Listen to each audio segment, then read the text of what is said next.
Hello, everyone, and welcome to the General Damage Podcast. This is episode 53, and I'm Shane. Yeah, I'm Nick. For some reason, I was going to correct you and say, no, it's 43, but... No, we're farther than that. We're farther than that. Did I say the wrong number yesterday, last podcast? No, I don't think you did. I don't know. No, you did not. Okay. Yeah.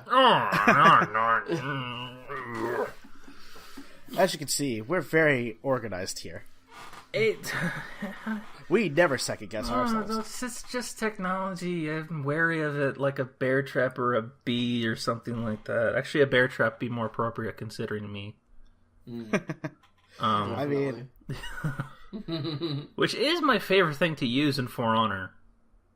Bear trap? It's a bear trap. Oh It's a bear trap. The Vikings get it. It's one of their perks. Huh. And you lay that down, and it's perfect when you can lay it down by an entrance to a location point in Dominion. Yeah. Because they run across it and they're stuck, and then you can get in there and just wail on them. And if you're the raider like me, you can hit hard and you can take a son of a bitch out. That's dope. It's delicious. It's very. I've actually, the few times I've been able to talk to one of my teammates, he was a Viking and he had a bear trap. Yeah. And I was playing, what's it called? I can't remember my own class right now. The one with the spear. Okay. On the Japanese side? Yeah. Was it Nobushi or something like that? Nobushi, that's it. I wanted to say Orochi, but I'm like, that's not right. That's not correct at all. So, Nobushi has a fire trap. Oh. And so, what happens is, the fire trap will deal heavy dot damage the longer you stand in it. So, I was like, hey, I'm going to put this down. I want you to put your bear trap on the edge of it. And so, people would run into his trap, get stuck. Mine would go off and kill them. Jesus Christ. It's great. That shit's hilarious. Brutal. There was a guy posted on Reddit, his warlord, Viking warlord, and his stats were just unreal. And he basically says, I don't really go and fight anyone. I play Dominion a lot, and what I do is I go around, capture points, guard them, and revive my teammates. So most of his stats are geared towards that. They're geared towards high defense and negating bonuses and buffs and debuffs. Yeah. And that's why he built this warlord, and that's all he does. He just runs around and plays medic. Nice. That's dope. Yeah. That is a very good way to do it. Yeah.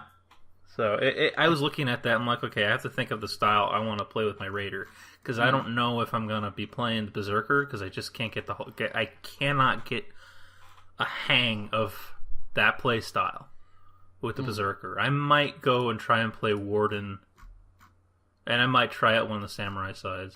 I have like 9,000 steel. I should just buy everyone. You won't believe how much I have. How much you have? 43,000. Oh, okay. Jesus. I hoard it, but that's because I want to get the you could buy not armor packs, but you could buy outfits. Right. And you could get a whole set for 45,000, and it will go for all 4 characters of a specific faction. Oh, damn. That's sweet. So I want to get the one for the samurai, because one of the effects it gives you is it's cherry blossoms.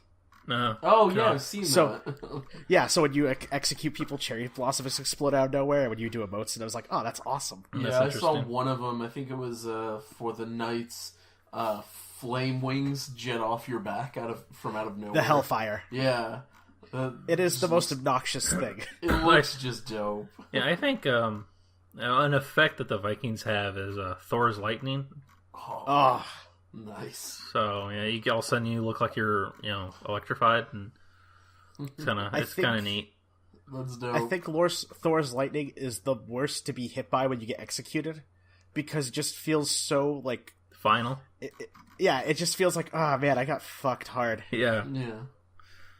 I really like that game. It's one of those things where I just don't feel they fully thought ahead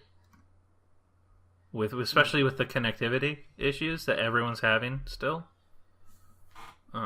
Ubisoft needs to get on those dedicated servers. Yeah, they really, really, really fucking do.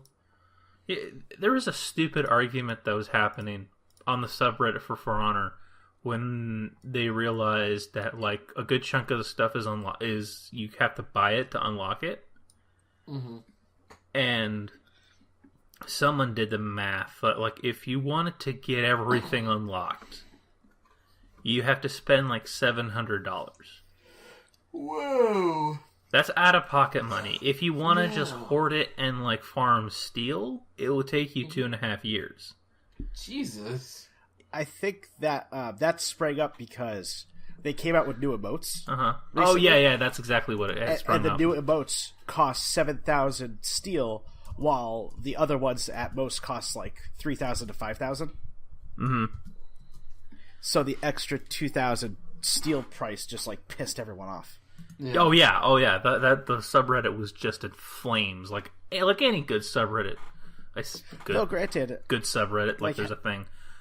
Like how I tell people, like, you're not going to unlock everything. Yeah, you're not. I highly doubt it. Like, I treat it like League of Legends almost. Like, if there's a character I really like, I will go out of my way to unlock things for that character I like. Sure. Right. Otherwise, fuck it. You don't need to own everything. That's stupid. It's greedy. And honestly, like, okay, I've been playing for about a month now, right? Right. I've been playing for a month. I saved up most of my armor packs. I bought like 2 headpieces. And look, I still have 43,000. It takes forever, but it's called patience. Yeah. Mm-hmm. And again, it pays off in the end. And you're not supposed to, like you said, you're not supposed to get everything. Yeah. I like, for me, I probably will buy all the characters to have access to all the characters. But I don't think I'm going to be going through the samurai like you. And I don't think you'll ever be going through the Vikings like I am. Well, I'm probably going to... I'm going to at least get everyone to Reputation 1. Yeah, that was a goal I had, but I don't know if I have the... Well, that's the most plausible goal in my mind, because like it takes only like a week to get 2 of them up, right? So it takes a while. Yeah, if you're diligent, it takes a week to get them up to that level. But at the same time, I'm not going to be the fucker who gets all of them to level 30. Fuck that. Yeah, forget that. And for me, I thought I was going to do that, but I don't know what it is. I think I'm playing it wrong. I'm trying to do the Berserker, and it's just not working. It just doesn't feel good when I'm playing it, because it's such a different style. And the Berserker, along with the Nobushi and the Peacemaker, which are all pretty much the same kind of style class, which is hit hard and fast, but you're squishy. And it just, for me, it just doesn't feel right, I guess. I'm probably going to try and get the Warden up to Reputation 1. I have him at Reputation 2 right now. A Warden? Yeah, I'm kind of playing him because I like his playstyle a lot. Mm-hmm. I'm going to see how he feels when I get him to Rep 3 when I start getting slightly better gear. Right. And then that will tell me whether or not I'm going to carry on, because I haven't played a lot of Nobushi right now, even though that's technically what I made. But I just really want to mess around, find something. Granted, I'll say this, like, if you really just pick a character and just go with it, you can easily just, like, grind that character up, because the better you get, the more games you can play through, you build up, like, an endurance to knowing how to go through it all. Yeah. What fucking stupid-ass missions to get. By the way, that GIF was hilarious. Oh, yeah, I love that. That was great. I sent Shane to explain to the audience, I sent Shane a GIF. Did you say GIF? He said GIF. You fucking asshole. I wanted to see if you guys were catching it. Okay? Man, I caught it. I remember one time... GIF! I know, fucking it cock. said GIF. You know what's funny, though? Someone was like, you better not call it a brand of peanut butter. And I was like, I'll call it Skippy if I want to. Fuck you. I was going to say, GIF Piece is of what I shit. put on bread. You weirdo. It's a GIF, yes. Anyways, it's a GIF from Power Rangers Samurai, or... Like, I fucking do that, but... Well, no, but, like, it's... I'll put it up on the Facebook later, people. It's hilarious. It is really funny. Basically, it was from Reddit, and someone said, when Zone B doesn't need to be protected, but you want to get that, was the minion, butcher minion order, which just killed, like, 300 minions. So you just, like, go right into Zone B, which is where all the minions congregate, and you spam a button that just like spins your blade around to kill them all. And it's pretty on par. You know, about Zone B, I'm just gonna bitch real quick. Okay. Jeez. When Zone B becomes a giant clusterfuck of enemy minions, Yeah. it sucks. And I've realized why. Because when you're attacking or blocking an actual player, those minions will all in unison hit you at the same time, and they will do as much damage as a light attack. And I don't know how many times where I've died to the fucking little minions just grouping around me, all tapping me while I'm trying to do shit.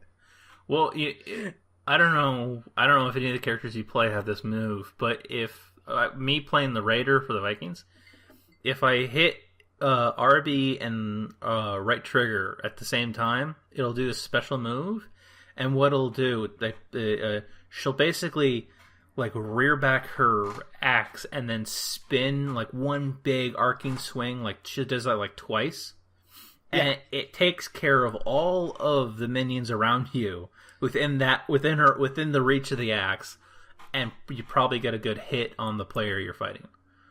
Well, so that's... Everyone has a zone attack when you press those buttons together. Yeah, that's what I thought. The Raiders is the only unblockable one. I know. Really? I fucking love it. And also, it can be canceled. It can be blocked. The what's the big dude for the samurais? Shigoki. Those fuckers have blocked me. They probably parry it, because you can't, like, guard against it. That's what they mean by block. Oh, okay. But you can parry that shit. However, really good raiders will wind that up, and then once you go to block or go to parry it, they cancel it, and then immediately go into a reverse swing. Right. Which is also ends up being unblockable, and it just fucking kills you. And I'm like, well, I like this game. Yeah. It's a good game. They just need to fix those fucking servers. Seriously. Amen to that. I mean, if your game's gonna be online constantly, fix your fucking servers. Speaking, I don't have this in my notes, but I just remembered I messaged you guys. Destiny 2 had a teaser-ish trailer yesterday. Yes. Yeah, I think Kade was sitting in a bar chatting about shit. That's Nathan Fillion's character. Yeah, that's Nathan Fillion's character. Okay, yeah. Oh, I mean, he was talking, and I'm like, oh, Mal. Yeah, he's he's the head of the Rangers, which he may as well be his character from Firefly. Like, a little bit more cheerful, but yeah, a little more cheerful and a little more of a renegade. Like he's one of the three heads of the council, and he's the one that probably gives them the most hell. That said, he probably has like some of the most kills out of all of them. So he's damn good at what he does, but he's kind of a douchebag about it. I got that. Yeah, you want to really quick because this is relevant to you guys. My younger brother, when he showed me Destiny, he was like, "Oh, do you know who Nathan Fillion is?" And I was like, "Oh, do I know who Nathan Fillion is?" I'm like, "Dude, he's like, he's the pioneer of so many great shows, and like, I was like Firefly, obviously." And he goes, "What's Firefly?" Oh, little fucker. And I was like, a part of me was like insulted at the same time, like, obviously he hasn't seen it. Yeah. And I made a mental note. I'm like, we're gonna fix that. I was gonna say, learning. But he was when he went off, and I've only heard this description of Shade. Okay. Everyone's like, he's my favorite character. Oh, you mean Kade? It's Kade. Kade, sorry. You said Shade. I'm like, what insult? Yeah. Nah, sorry. Tongue got caught. Kade, yeah. Everyone's like, Cade's hilarious, so funny, and everyone's just like, oh, I love him. He makes the game so much better. Yeah, he does. And I was like, obviously, if you want something to be good, just add Nathan Fillion for like 5 minutes. More or less, yeah. I'm excited to see, because that teaser was an announcement for a trailer that's coming out tomorrow, if I remember correctly. Yeah. I'm really excited to see what they have on display. And Destiny right now has kind of been in its last hurrahs of being a game before they go into Destiny 2. So they've done like a lot of big stuff for it. I haven't been playing any of it just because there are a bunch of other games I'd rather be playing right now and getting through. But I'm excited for Destiny 2. I want to see what what's going to carry over from 1 to 2, how they're going to kind of treat that. If anything, they may choose none of it carries over, just because it is getting a PC release this time. So yeah, that sounds interesting. I mean, they could also make. I don't know if they would ever do it. They can like, oh hey, you buy some big special edition for Destiny 2, and here's Destiny 1 now.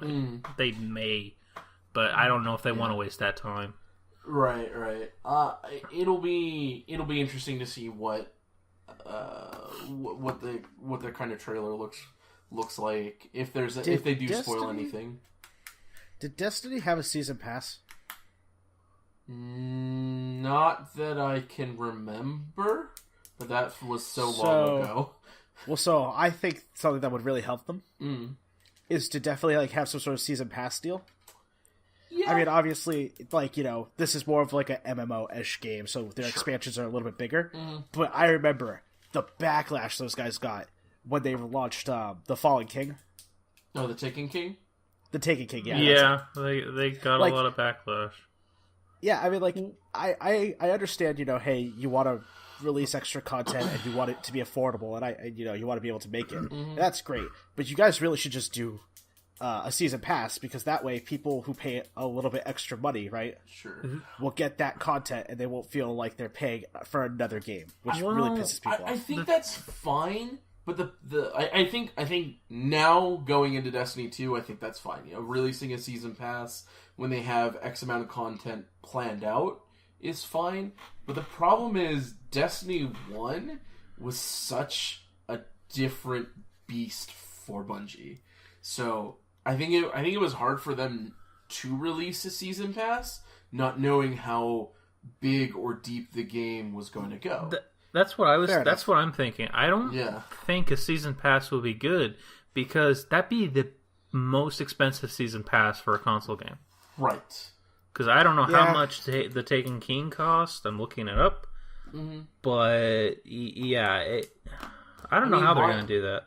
Yeah, I think if anything, they may treat it like how Blizzard does, since it's Bungie Activision working on Destiny 2.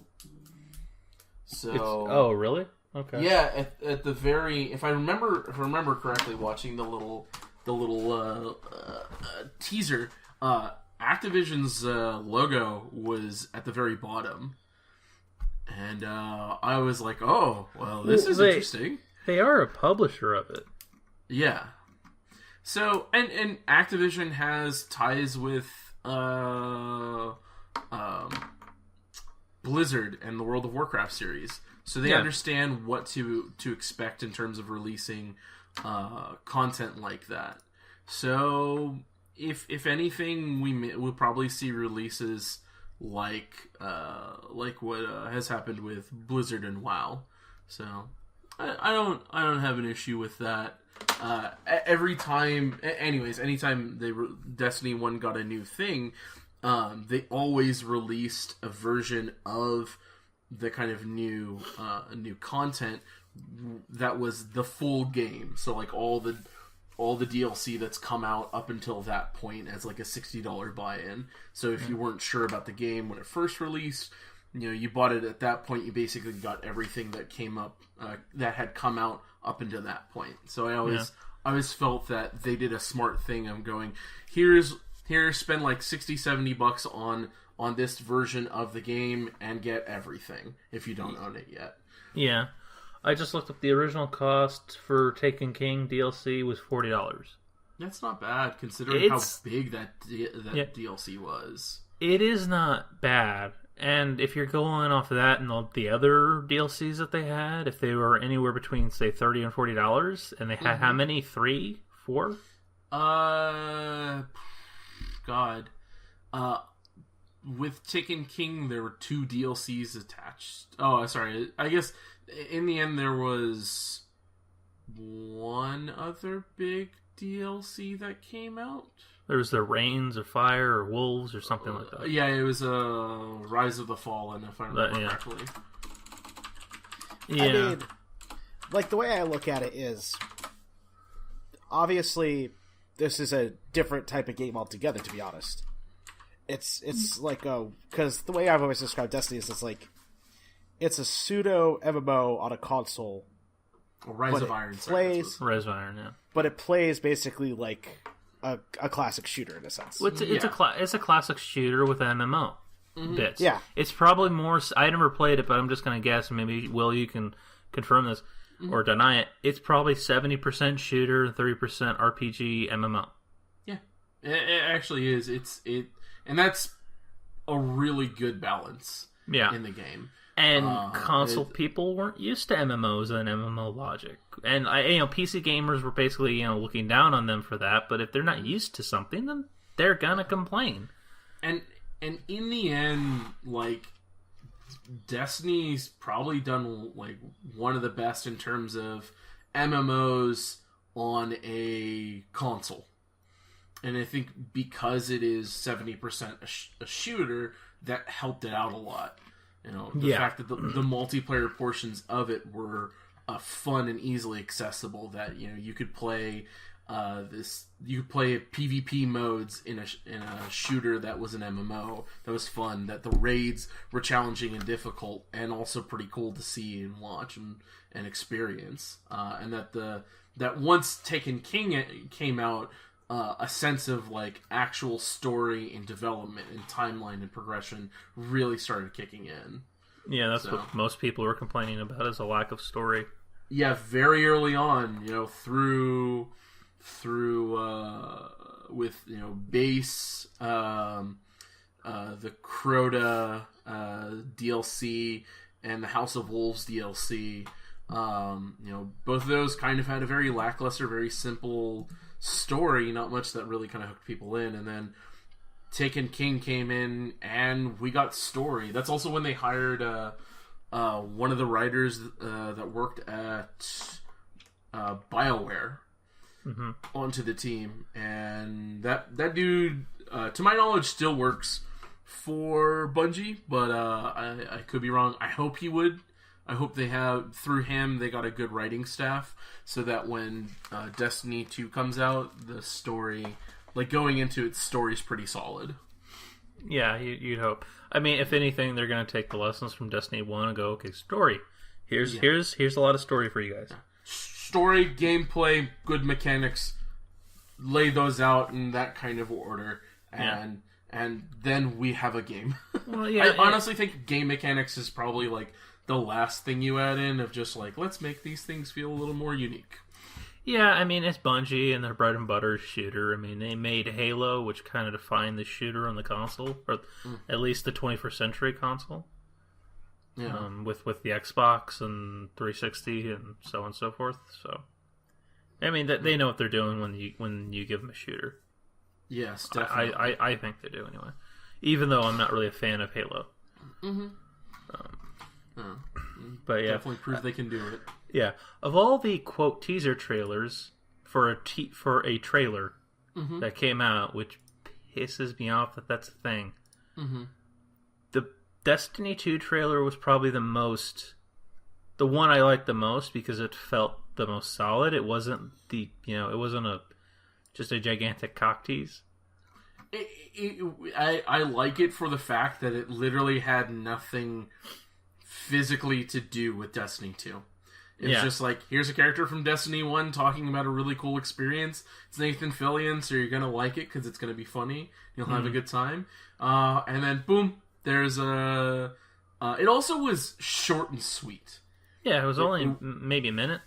Yeah, it was not prolonged. You got a good chuckle out of it. So I think that's kind of one of those big things that make it, in terms of a teaser trailer, like, not something that you despise and hate. Yeah, I mean, like, because we got a teaser trailer for... got a teaser trailer for 2 movies. Got a teaser trailer for the trailer. That's a stupid way of saying it, but that's what it is. Yeah. Got one for Valerian and the City of 1,000 Planets, and then another one for Spider-Man: Homecoming. Yeah, and the one that's for Spider-Man: Homecoming, like the first one, just pissed me off. Because I don't need that. Just give me the fucking trailer. I mean, and I saw the trailer, and I was in kind of a foul mood, so I didn't really care for it. Fair enough. But at the same time, I am looking forward to it. Yeah. It looked good. I watched it as we were getting set up, and yeah, actually, it looks pretty good. Yeah, it does. It does. It looks really good, and Tony Stark's going to be in it a lot more than I thought. Yeah. But I got some bad news about that. Okay. So, Sony might just revoke the deal that they have with Marvel. Really? And just take back Spider-Man. Why? Well, in the hypothetical, let's say Spider-Man does really well, and a lot of people are looking forward to it being. Let me rephrase that. A lot of people are looking forward to it. It's anticipated, so a lot of people are just going to go and see it, and it's going to do well because so many people are excited for it. They're excited because Spider-Man, which is a beloved fan favorite, is in the MCU, which everyone wants to see. Yeah. So that's why fans are excited about Homecoming, because Spidey's back in the family. Mm-hmm. But Sony basically would see the success, they would see the numbers and go, okay, mine. And just revoke it. Man, that's what the rumors are. And so the backlash Sony will get for that. Oh yeah. Will be detrimental to them as a company.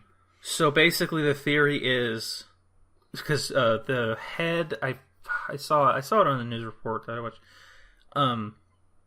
The ex-head of Sony, I forget her name. She basically said it's a great relationship that we have with Marvel. It probably won't lead to. It'll probably end and won't lead to a sequel. So after you could say the Infinity War movies, which Spider-Man is in, there probably won't be a Spider-Man Homecoming 2 per se, because Sony will just revoke it. Because what Sony wants to do is they want to do what Marvel has done and make a cinematic universe. It's bullshit, because if Sony's smart, they'll just ride on the success with Marvel. Right. Because Sony it's like a 70-30 deal split in Sony's favor, in my opinion. Yeah. Marvel basically has the influence for the story and making the character grounded. Sony gets the money. I don't know why they want to be greedy. Now, an ex-head, this is president or CEO or whoever she was, I forget, and I'm mad that I forgot. She doesn't work there anymore. At the same time, she could have insider knowledge. So who knows? It's all up in the air. But it would depend on, one, how successful Homecoming is. And I like to think that someone would really look at the fans' reactions and know that how happy fans are. I'm a fan, that Spidey's back with the family. Yes. I want Spidey to go into the Infinity War on Hulk's shoulder. Which he has done. Pretty cool. That's the image I want. I mean, it's whatever. We'll see how that kind of pans out with this shit. I mean, the last Infinity War movie will be 2019, and we'll they're like all the contracts will be ending. Like Chris Evans won't be Captain America anymore. There'll be a huge revamp in the MCU. Mm-hmm. So who knows what will happen after that? But yeah, we'll wait. It's a wait and see at this point. I like to think if Sony's smart, they'll keep Spidey in the MCU, and then have their own cinematic universe with Spidey or Spider-Man characters or whatever, because they do have plans for their own movies, like Black Cat and Kitty Pryde movie and a few other things. And I don't fucking know. I want to get off the subject. It's confusing and a bit draining. That's fine. Yeah. Well, it's Spider-Man's always like that. Well, just movies are always like that, especially these movies, because you have to account the history of all the characters through the comics, and then you have to count movie executives making stupid decisions. Now, Sony's making stupid decisions. They're not making Warner Brothers stupid decisions, but they're still making stupid decisions. Sure.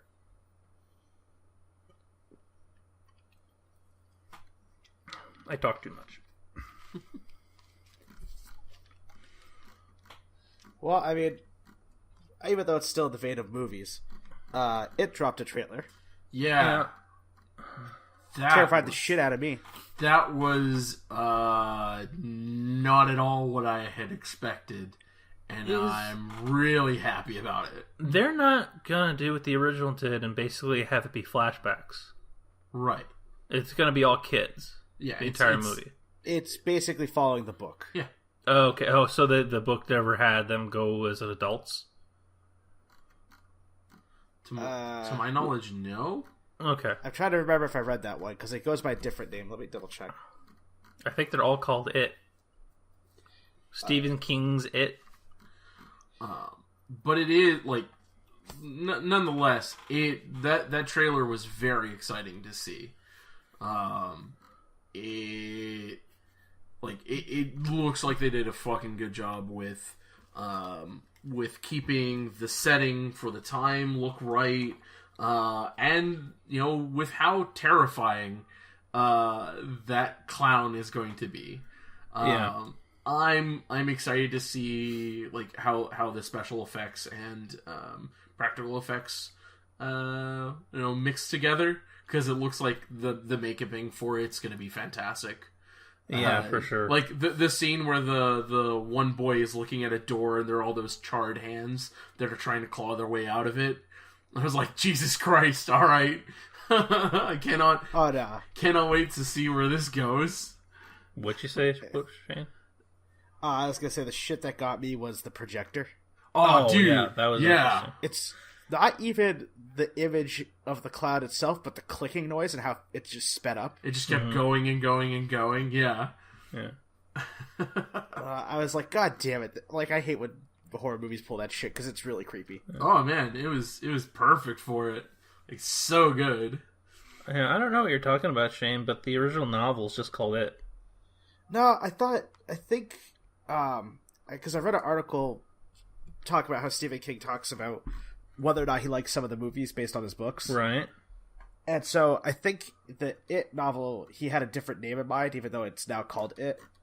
I think that's why I remember it, because I'm trying to look it up. No, I'm looking it up. There's no change. It's always been called It. All right, Shane, you're a liar and a con artist. Yeah, you say GIF, so fuck off. Okay, motherfucker. I'll remember this. Telltale's little thing. Shane will remember this. 6 months from now, Nick's gonna be like, "Hey, Shane, back me up. Hey, remember that time? Fuck you." Yeah, well then, whatever. Perfect. But yeah, I'm not a big horror movie fan. Neither am I. I probably won't go see this movie because at 31 years old, I don't want to be the guy pissing himself in the theater. I'm probably gonna go out of my way to go see this movie. And I'll see if my bro wants to go see it. Because I like him and his girlfriend love going to see like scary movies or psychological movies, good or bad. They've seen the kind of full gamut of like really good horror movies and ones that they kind of came back from going, what the fuck did I just sit down and watch? So I definitely want to go see it. I want to see how good it is, because the trailer is very enticing. Right. Yeah. This will be technically the first movie of this book, because the only other adaptation was the television miniseries in 1990. Right. Yeah. Yeah. Which had John Ritter in it. Yeah. Yeah. John Ritter, Harry Anderson, Richard Mercer, Tim Reed, Annette O'Toole. Yeah. It is a very good miniseries at that. Yeah. And of course Tim Curry as Pennywise. Right. But yeah, I saw an old picture, a behind the scenes of it in when they were filming it in 89. Yeah. And it's Tim Curry dressed as Pennywise holding an umbrella and talking to like a director or a PA. And it's creepy. It's one of those out of context moments. It's kind of like seeing the behind the scenes photos of Walking Dead, and it's just seeing zombies wear sunglasses and like nonchalantly kind of like leaning against fences and just talking to each other. It's an oddity, and it's like, you're in this weird makeup, and it's not the time to act casual, because you acting casual just makes it more weird. Right. More unsettling than it is. Yeah. I think it's more like the whole fact that it's like, oh, they look so good that you forget that there's these moments where they aren't those things. Yeah, exactly. Well, it's also kind of like hearing this cast of The Simpsons voices. They're actually voices. And I've said before, voice actors kind of creep me out, even though I have immense respect for them. Yeah, so. But yeah, it looks amazing. I'm surprised. Okay, if we're talking about trailers, Spider-Man, we can say what we want. It was good. I'm probably definitely going to go see that. Yeah, I am too. It was really exciting. I love the direction they're going, especially with the Vulture. Yeah. Vulture looks dope. The Vulture looks awesome. Well, not just like him as the villain, but his character, his motivation. Oh yeah, that's what's really getting me. Like how he talks about like, I have a family. Yeah. They need me, and I'll do anything to protect them, which means I'll hurt your family. Right. Yeah. Which is it's a really twisted form of logic, but Michael Keaton's just... Well, he's good at being a crazy dude. Yeah. Oh yeah, he's knocking it out of the park. Yeah. But another trailer that came out was the Justice League trailer. And the most interesting thing about that one was the fact that Aquaman probably was the standout of the entire trailer. Yep. Yeah. Now, Aquaman has been a joke for like 30 fucking years. Maybe even longer. But make him Jason Momoa? Fuck it, he's the most badass character they got. There are very few times Aquaman has not been a joke. The only other time for me is the cartoon series. Justice League and Justice League Ultimate. I was gonna say that and the Injustice video game. I know. Oh well. Yeah, just fucking throw sharks at you as a move in space. Doesn't matter where the fuck you are. The ocean comes up and takes your ass out. Because that's what I found most ridiculous about that game. I'm in the watchtower fighting Aquaman, and he pulls that. Yeah, but I don't know if I'll see Justice League. I mean, with all the turmoil that the DC universe is having, I might just save my money. It doesn't interest me. I know it doesn't interest you. I know, and again, my opinion on the first trailer that came out was, and my opinion of the second trailer is also, I can't wait for the Wonder Woman movie, and man, I hope an Aquaman movie's good. Oh, you want to see Wonder Woman? I do. It actually okay. that actually, after watching the trailer a couple times, like my initial one, and I think it was mostly because I just don't like DC in general, was just like meh, whatever. And then I watched it a few more times, and I'm like, okay, this actually could be good if they don't fuck it up. Yeah. I mean, see, that's where I want this movie to be good. A part of me wants it to be good because... I don't... Whoa. You're talking Wonder Woman or Justice League? Justice League. Yeah, it won't be good, dude. Yeah. No, Wonder Woman's probably going to be fine because it's just Wonder Woman, and it looks like they really thought that movie out. Yeah. But, my problem is with Justice League, and this is what kills me, is it's like, I want DC to succeed because I want them to actually be on even footing with Marvel. Well, yeah. Also, I'm still really jazzed about the idea of Ben Affleck Batman. That being said, though, Warner Brothers just pisses all over themselves, and we have to smell it. Right. Well, I mean, again, they're playing keeping up with the Joneses with Marvel, and they're failing like no one else has failed before. Yep. Yeah. So. Hooray! Something I never thought I'd see, but someone had to do it. Someone had to be the guinea pig to suck at it. Yeah, and they're sucking at it. Well, I mean, it's just Suicide Squad's script was written in 6 weeks. That's not what you do. Yeah. It was written in 6 weeks, and it was just immediately into production. And again, that's just like keeping up with the Joneses. That's all it is. There's no planning for any of this. This is just a bunch of people, execs, who are looking at Marvel's numbers going, we have to do this. And you get trash. Yep. It's frustrating to watch. Yeah, it's very frustrating because I want to see these characters do really good. The thing is, with Batman vs. Superman, there is a good movie in there. They just needed a better director. Right. The actors are fine. They just need a better... But it's the behind the scenes that needs to, work itself out. Speaking of weird movies, and this is off the comic book shit, I watched a movie over the weekend. I watched Independence Day Resurgence. Oh, man. Oh, boy. So, Nick, how did you feel about that movie? 15 years too late. Yeah. Oh, also, did you like the last bit at the very end? What the giant queen, or what Brent Spiner's character said? Yeah, that second one. The jump the shark moment for me. Brent Spiner's character? Yeah, what he says at the very end. Interstellar travel? Yeah, and I was like, good lord, please don't. Here's the thing. The last line of the movie he has, which is we are gonna kick some serious alien ass. Yeah. And it's credits.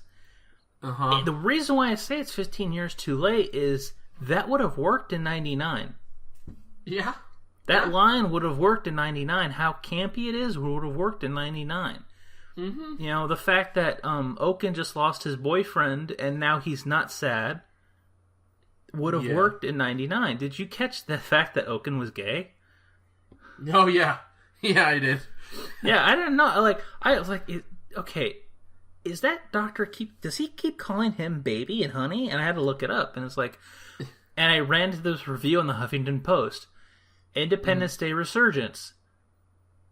Awful movie. Actually kind of progressive. Right. Right. It is really funny that it's like, man, this movie was just years utter too trash. late. Yeah. It's very too late. Garbagey, across the board. But very progressive in its own right. Have these two male scientists who are together. And they have the most tender moment, and that you think the most tender moment between Whitmore and his daughter, right? But no, the most tender moment is when Oaken and his I can't remember his name, but his boyfriend gets killed. That's the most tender moment. Sorry if we're spoiling the movie, Shane, but you don't fucking need to. I'll tell you right now. There's only one Independence Day movie. Yeah, that's it. That's true. That's how I feel about that. I was grateful for the beer I was drinking while watching that movie. Yeah, it's one of those, this movie would have worked in 97, 98, or 99. I don't think it would have worked in 2001. Well, at least it wouldn't have worked after 9/11. No, it definitely would not have worked then. Yeah, so, It would have needed to come out 2006 at the latest. Maybe. A 10-year mark. But yeah, the other thing is they have the two young leads, who one of them, I don't know the actor's name. He plays Dalen Hellier, who's Will Smith's son, technically adopted son, but whatever, it's semantics. Him and then Liam Hemsworth's character, who I forget the character's name, so fuck it. Yeah. They're just not likable.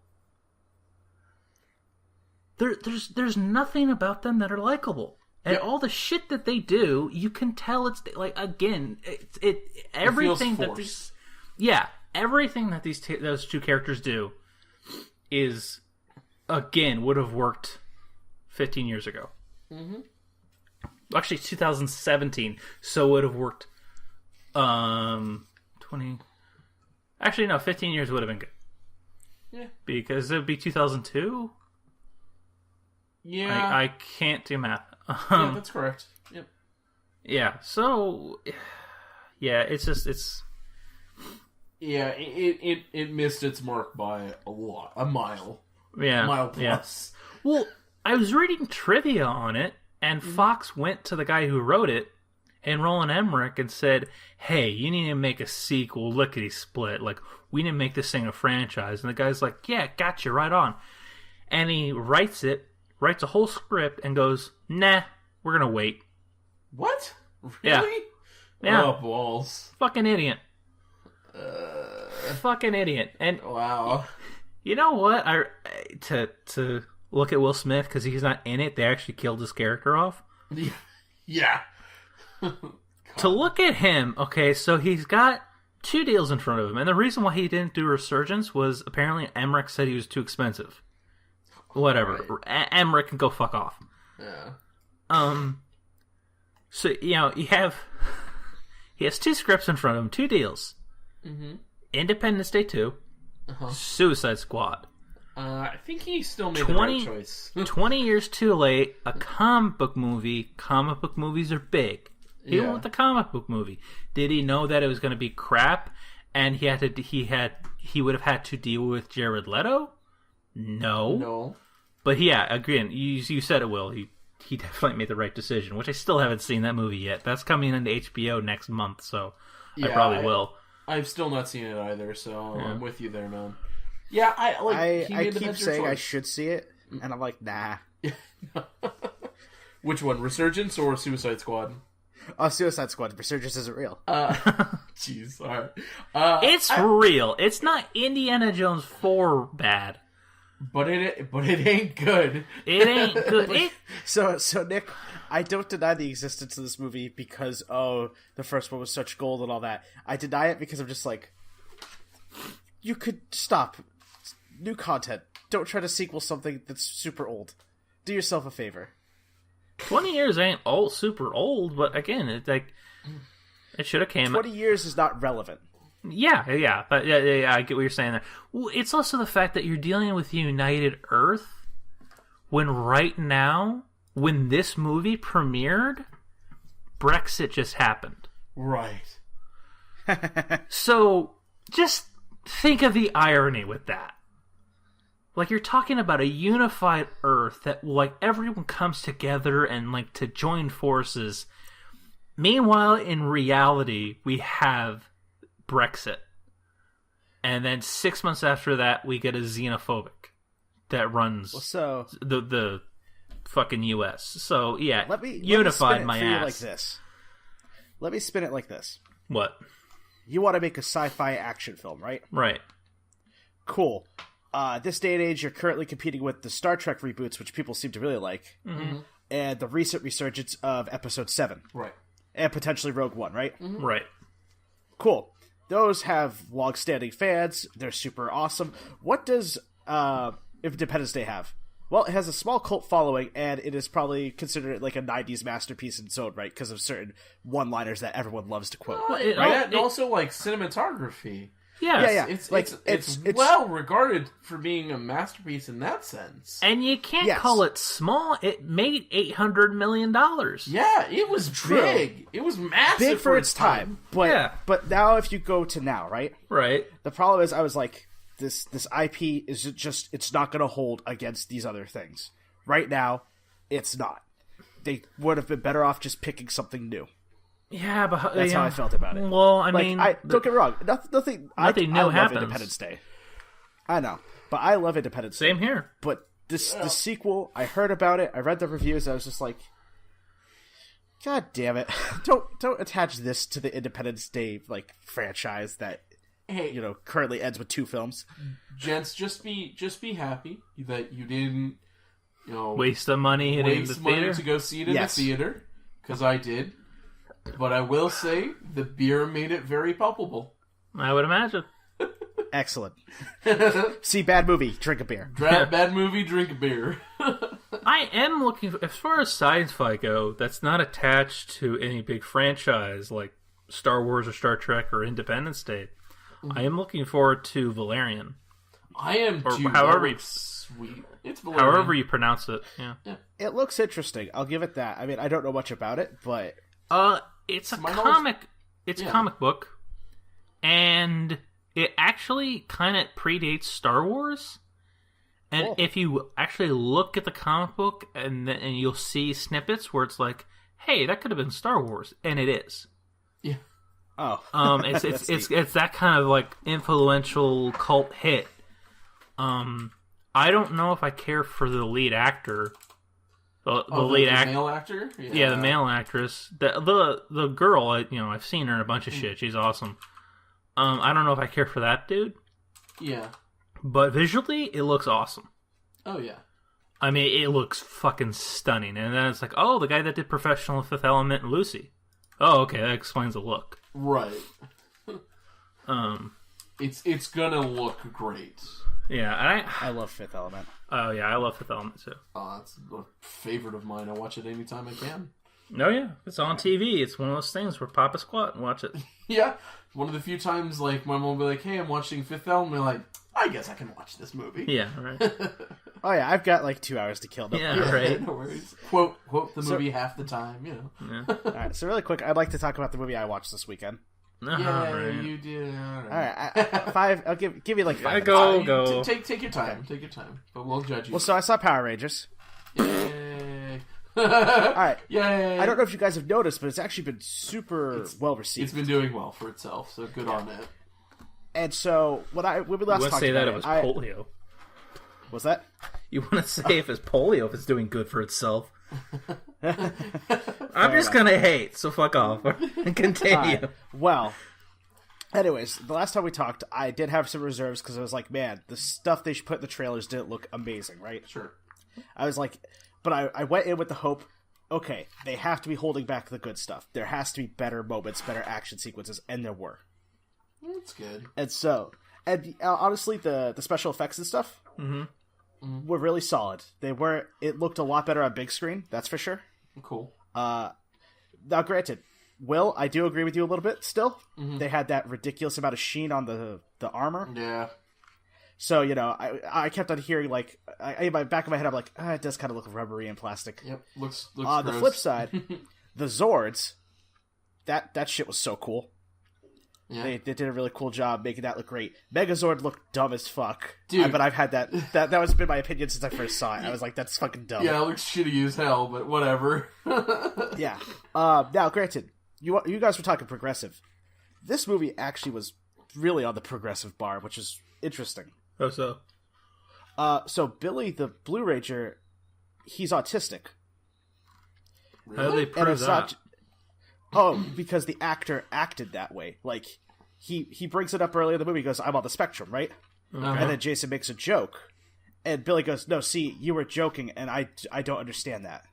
Like, I don't understand sarcasm, jokes. And then he does, like, this ramble. Mm-hmm.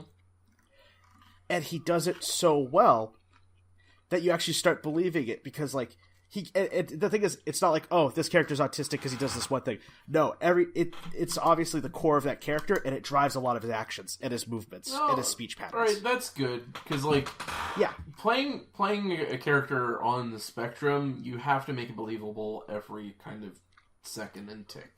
Like every tick, every little twitch, kind of has to reflect that. Or you basically play a defensive character. Yeah. Yeah. No, he did it great because, like, one of the things that happens is he goes, hey, Jason, I'm Billy Cranston. You might remember me because, like, we were in kindergarten. Like, in kindergarten, they used to call me Billy Crams his butt. Like, like a really, like, he brings up something awkward, right? Yeah. This thing. And so he does that once, right? Mm-hmm. He does it again when he meets Zordon. That's how he introduces himself. And that right there, I was like, and Jason was like, Billy, you don't need to explain it to him. And I was like, holy shit, wow. And then they had, like, these montage sequences. Mm-hmm. And one of the things they did, like, for instance, one thing I didn't want them to do was, the kids get superpowers, and all of a sudden they're all jacked and, like, super athletic and stuff, right? Right. They did not do this. The only reason why Jason's jacked is because he was a football player. Billy's still a gangly little nerd. He still acts like it. The only difference is he's pretty much indestructible to normal people. Right? And that was really cool. And so to see them do the montage stuff, it's great because it's not like the Tobey Maguire Spider-Man where it's like, I have superpowers and now I'm, like, super awesome, right? Right. In this, they go do like the hologram training, and they just keep getting their asses kicked over and over again. And I was like, this is good because the director said he wanted to tell a coming-of-age story, and it was supposed to be a transformative experience for the characters, right? Mm-hmm. This movie was that. These characters weren't perfect at all, not in the slightest, and they had to work their way up to a point where they could be the heroes that, that they're supposed to be. But even at the end of the movie, they're not there. They're not 100% there yet. Okay, well, sounds grounded. Yeah, and so that was one of the big things I wanted to see. Also, remember when we said, they might have that stupid race joke in there? Yeah. Yeah. That it wasn't a race joke. It was, once again, Billy being autistic because they're all looking at the water, and they see that Billy's glowing blue, right? Mm-hmm. Right. Billy's not looking at the water when Zach says, I'm black. And Billy goes, no, you're not. And he's not even offended. He's just stating it as, like, I'm looking at you. Yeah. Yeah. That's the trailer being... Yeah, the trailer. Oh, yeah. The trailer made it that way. Yeah, the trailer did not do this movie justice. One last thing, two things I want to touch on, which is the Yellow Ranger is gay, and they address it in a really smooth way. Okay. Oh, that explains why it was banned in Russia. Yeah. Oh, well. Yeah. All right. So what happens is the Yellow Rangers, they're sitting around a campfire. They're all talking about themselves, right? Because they're trying to connect. Right. And basically, the Yellow Rangers, like, kind of being, like, the most distant from the group. And then Zach's like, is it boyfriend troubles? And she rolls her eyes and she's like, something like that.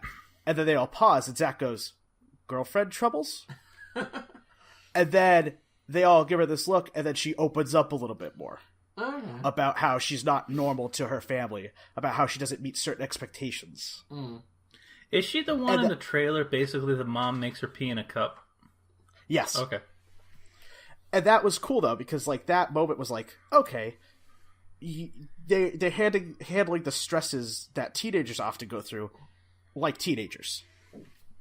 It wasn't like, we're progressive. Here's a gay character. We're going to have a little pride speech. It was like, no, this is painful and awkward and, I don't know how to talk about it. Mm-hmm. Right. And then one thing that was in the trailer that wasn't in the movie, it got cut, was they were going to have a weird, awkward romance between the Pink and the Red Ranger. Oh, thank Christ, they didn't have it in there. No, apparently they did a test screening, and like 100% of the audience was like, "Why is this storyline like? Why is this scene in here? It makes no sense." Yeah, it literally pulls away from the characters. Yeah, and they didn't have it. Now, granted, Tumblr is now shipping the Yellow Ranger with the Pink Ranger, and they can do whatever the hell they want. But I think that's hilarious that's the conclusion it came to. Well, I mean, that's Tumblr. Yeah. I mean, they'll ship anything. Well, actually, also, this movie passed the Pichelle test, which is pretty cool. The what? The what? It's the test where, I'm not sure if I pronounced it right, it's where if you have a movie with two female characters, Bechdel. They need to be able to... What? Bechdel test. Bechdel, that's it. Sorry, I can't pronounce anything today. Basically, yeah, if they can have a conversation without talking about dudes. Yeah, it's basically... The requirements are, if there's if they have two names, if they have a conversation that's not related to romance. And I think the other criteria, if it's more than a minute. Yeah, and they did that. Yeah, often, and it's like, okay, so we've officially granted. Ashley's like, that's a really low bar. That's the irony of it. I'm like, I know, but it's still cool that this movie. Well, Saving Private Ryan would never pass the Bechdel test. It would not. I mean, because that's all dudes. But that's the thing. Yep. That's the point. So. Yeah, but granted, so. My takeaway from this movie is, like, I encourage people to see it, not be aside from, I'm a big Power Rangers fan, right? Sure. I've been telling people to see it, it's like, because it's actually a good movie. And if you weren't a Power Rangers fan, go in thinking of it as just another, like, sci-fi action film. Mm-hmm. And you might find it quite enjoyable. Granted, I also tell people, if you're a fan of Breakfast Club, it's basically that, too. Yeah, it's Breakfast Club with robots. I'll just watch Breakfast Club. I mean, yeah, you can do that too. I might eat an edible and go watch Fast and Furious 8 instead, though. Yeah! Now that sounds like a trip. Yeah, that sounds like a good time. If I can survive an edible, I've been debating about that. That is fair. So I'm actually kind of game for that, probably. But, okay, sorry I interrupted you, Shane. No, it's fine. I mean, that's all I really want to talk about it, because I don't want to go too spoiler heavy. I will say one last thing. Elizabeth Banks as Rita Repulsa. Uh-huh. Oh, she did a killer job. That's good. Like, her direction was like, you have to act like an evil alien. And all of the scenes with her, she acted like an evil alien, and it was great. Okay, cool. We're pretty sure she ripped off some dude's jaw. Okay. She was harvesting gold. Right. And he had gold teeth. Okay, I get what you're saying. It was pretty cool. Interesting. Yeah. Since we're still a little bit on movies and stuff, and I want to get back to... There's a lot of movie news. Yeah. Well, actually, this actually would be a good segue, because it's a movie, but it's also a game. Mm-hmm. Photos, I don't really care for photos from movie sets, because it's kind of whatever. Yeah. Or featurettes. But I did not know this was really happening until I saw the photo. I saw photos for the new Tomb Raider movie. Yeah, I saw this today too. And I'm like, okay. They got someone that looks like Lara Croft instead of getting a celebrity to say she's Lara Croft. Okay. Which is what I hated about the Angelina Jolie movies. Mm-hmm. And they're basing it off the 2013 hit. So the actress, I cannot... the actress, I cannot pronounce her fucking name for the life of me. Mm-hmm. But she was in Ex Machina and a few other movies I can't remember. But she looks the part of the Laura from Crystal Dynamics Tomb Raider. It's Alicia Vikander. Thank you. She looks the part. So the only reason I know that is because of Ex Machina. Right. And I'll wait and see a trailer and see what happens. So hopefully, cool. Yeah, I mean, hopefully it's funny. It could. You never know. This could be the movie that can break the whole curse of video game movies. Yeah, it could. Yeah, could be other shit. Still too. has not been broken. Well, could be other shit. I asked Ashley for her opinion. Yeah, because she's a big Tomb Raider fan, right? Oh yeah, she's obsessed. I mean, she dresses like her occasionally. Like she did in college. The best way to put it, she liked the original Tomb Raider movies because it felt very much like the video games. Right. Mm-hmm. Like, like Angelina Jolie fit that genre of Tomb Raider. And while Ashley does like the current Tomb Raider games, she kind of really misses the Angelina Jolie thing. But honestly, even she said the girl obviously looks the part, and from the set photo so far, it looks like she's doing Tomb Raider stuff. So, yeah, it looks like they're not being dumb, which is really easy to do in Hollywood. Well, yeah, look at Warner Brothers. Yeah. I mean, I should put in a counter for every time we've ever taken a pot shot at Warner Brothers. It's huge. Right. It's high. It's very high, but it's more or less we're upset because DC should be doing well, and Warner Brothers is not doing well with it. Of every company we've ever talked about, we shit on DC probably the most. Or not DC, I mean Warner Brothers. It's Warner Brothers. I mean, I like DC because they do have interesting characters.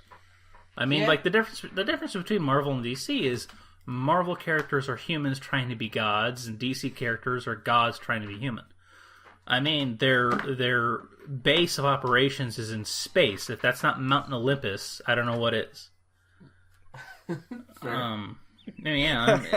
what it is. I mean, they're fucking gods looking down on Earth. So it is. Yeah, that's DC anyway, because all their characters are super powered. For the exception of maybe Batman and Green Arrow, but it's kind of whatever. That one little quip was the only redeeming part about that. What's your superpower? I'm rich. No, I'm rich. Yeah. Yeah. It was nice to hear. It's something people have been saying for 3 fucking years. So, but yeah. So there's that little gaming bit of news and movies with the Tomb Raider movie coming out and doing really well. And the cool thing is that I wanted to get to. So Blizzard, I think in this month or next month, is going to be releasing. Everyone who has BattleNet is going to be getting StarCraft 1 and Brood Wars for free. Huh? Really? Yeah. Oh, I better go make a BattleNet account for Ashley then. And then in the summer, they're going to remaster StarCraft. That's awesome. Yeah. So they're going to remaster it in the style of the newest one? No. It's basically like I watched a video of it of like, so, it looks pixelated and whatever, and they basically are just gonna make everything shine, really smooth it out, give it more texture, more pop, but it's still gonna look like the 98 game, but just, it's gonna shine better. Okay. I'm alright with that. Yeah, I'm fine with that. That sounds pretty good. I've been wanting to play a RTS game for a while, so I got a Battle.net account. I'm going to probably be playing some StarCraft. There you go. Yeah. I mean, especially with Blizzard's current system. Oh, yeah. Like, if they give everyone StarCraft 1 and they host servers to play it. Oh yeah. Well, dude, that's what the trailer for it, that's what they were like. You have Battle.net accounts, people can play it, land, all that. They're all going to do that, so... Oh, dude, then I bet like thousands of nerds everywhere gasmed. Oh, yeah. Yep. A few of the subreddits that are all about PCs, they freak the fuck out. So, yeah, that's happening. And and now if Blizzard can just do that with either any of the Warcraft games, I'd be a happy motherfucker. Oh, yeah. If they can remaster Warcraft 2 or Warcraft 3, I'd be fucking in love. Oh, wait. Actually, did you guys know about the recent change to the Battle.net? No. So, actually, they're moving away from the brand name Battle.net. Oh, yeah. Yeah, I heard about that.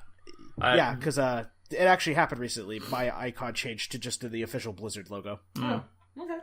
Which, I mean, it's not like a huge brand change or whatever. It's just the name of their fucking launcher, basically. Yeah.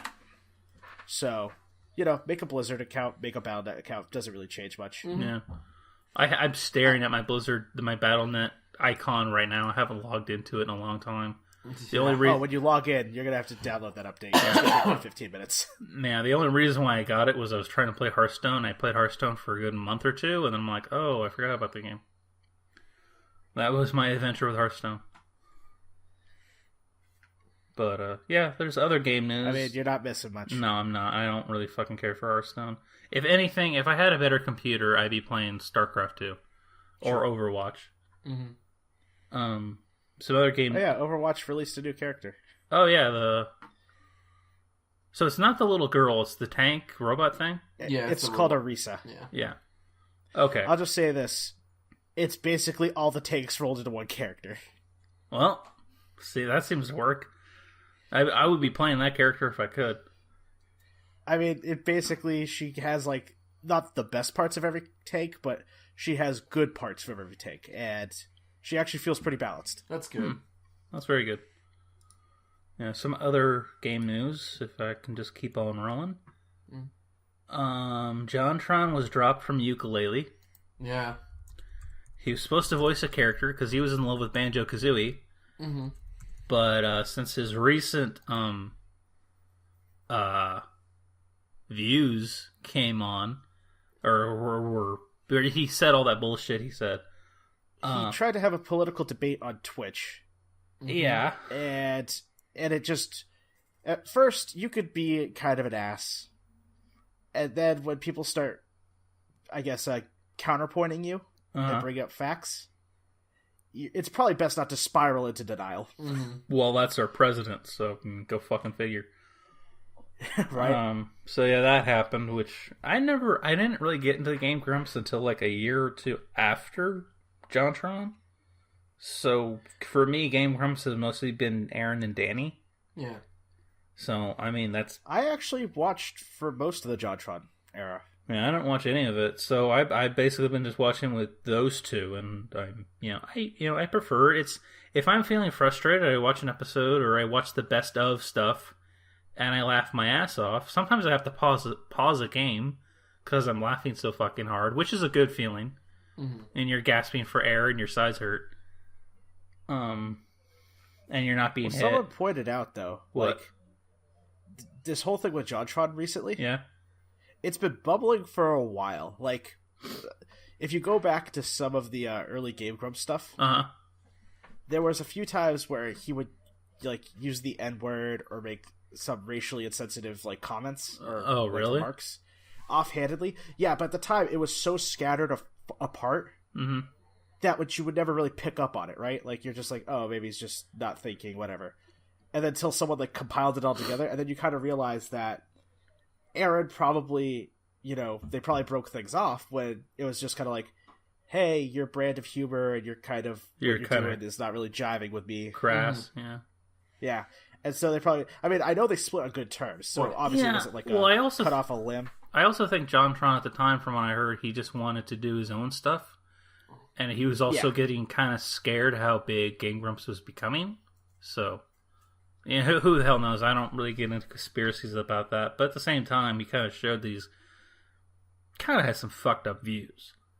Well, it's weird because he just repeated the pattern again. Yeah. His channel, in a very big time. His early stuff's, really light. Mm-hmm. And then all of a sudden, just off the cliff into, his weird political views and, him getting into Twitter arguments and shit. It's like a PewDiePie shit happening again. It is, and it's just kind of granted, if you're kind of a piece of shit, I don't really care. Yeah. But at the same time, it's like, if you have a good thing going, in my mind, I'm just like, why set your house on fire? Yeah. Yeah.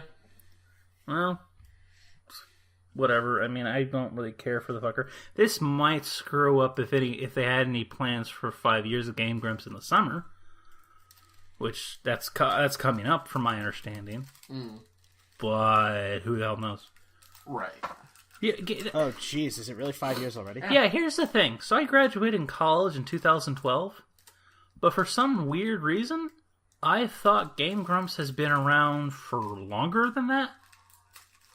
I thought Game Grumps has been around for 8 or 10 years, or as long as Achievement Hunter or something. Nah. And no, they've only been around for 4 or 5 years. It feels like they've been around forever. They put out a lot of content. That's what. It's the quality and the massive. Well, I already knew of Ego Raptor because of the Awesome series, so that's probably part of it. Mm-hmm. Yeah. But yeah, so there's that. Speaking of house fires, one person that's kind of admitting that they fucked up and are trying to put out the house fire is Phil Spencer, who's the guy who's in charge of Xbox. Yeah. And he openly admitted recently that the Xbox One premiere at E3 was a huge blunder. Now, he wasn't in charge then. Sure. But he has definitely basically gone on statements saying that, yeah, we screwed up. We're not being talked about a whole lot. We're losing exclusives. We're trying to rectify that. And this year in E3, we're definitely going to put gamers first. That's his whole mission anyway. Good. So that is a good approach to being the new guy in charge. Yeah. Well, he's been in charge for a while, but at the same time, I'm thinking back to when Xbox One premiered, everyone's all in a hubbub about the always online shit. Sure. But what I was ticked off at, I didn't care about that. But what I was ticked off at was they're basically trying to sell you a cable box and not talking about games. Because they're talking about connecting to TV, they're talking about sports, they're talking about all this shit that's not games. You're a game console. Be a game console. So. Well, and now he admits that they've kind of lost focus on that. Oh, yeah. Well, it's kind of funny. This is Microsoft's third console. And then if you look at Sony's third console with the PS3, they basically reversed roles. Right. Last generation PS3 wasn't doing well. This generation Xbox not doing well. Mm-hmm. So, we'll see. He's doing what he can to make Xbox good. And, oh shit, I dropped something. Well, yeah, we'll see what happens. I want Xbox to do well. I have one. Make it do well. Fix your fucking servers. So that needs to be definitely addressed. I want to play Gears. The crazy thing about it is, I felt like, PS3 era, that console felt a little unsalvageable here and there. It did some things that were well, let's just make it harder for developers to develop games for us. And they just added more complications that was necessary. I feel like for Microsoft, this is salvageable. The hole that they initially started in wasn't wasn't like 3 feet deep and there was no ladder. It was more like it's a foot deep. The ledge is kind of annoying to climb up, but you can get out of this hole. And I think if that's his goal, to focus on gamers, to focus on gaming, I cannot see them flubbing it. They just, the proof will be in the pudding, so to speak. The only way they can flub it, yes, the only way they can flub it is if they get rid of him. Yeah. Or he finds greener pastures. One of the two. Right. I hope he doesn't. I hope he looks at the greener pastures and goes, no, I'm going to stick with this and fix it. I think if he's, honestly, in this day and age, it's, does the man like a challenge, or does he want to find the easy way out? And I hope he likes the challenge. I don't think he's looking for an easy fix. I think he's trying to do what he needs to do. The proof right now is the March update that just happened. Updated the home screen. I don't know if you ever seen the home screen for Xbox One. I have, yeah. Yeah, well, it's updated, so there's not this huge window that has the last game you played. Sure. They got rid of that when you're in a game and you press the Xbox button on the controller. The window pops out, and basically it just makes everything a little bit more accessible. Okay. Kind of almost echoing the 360.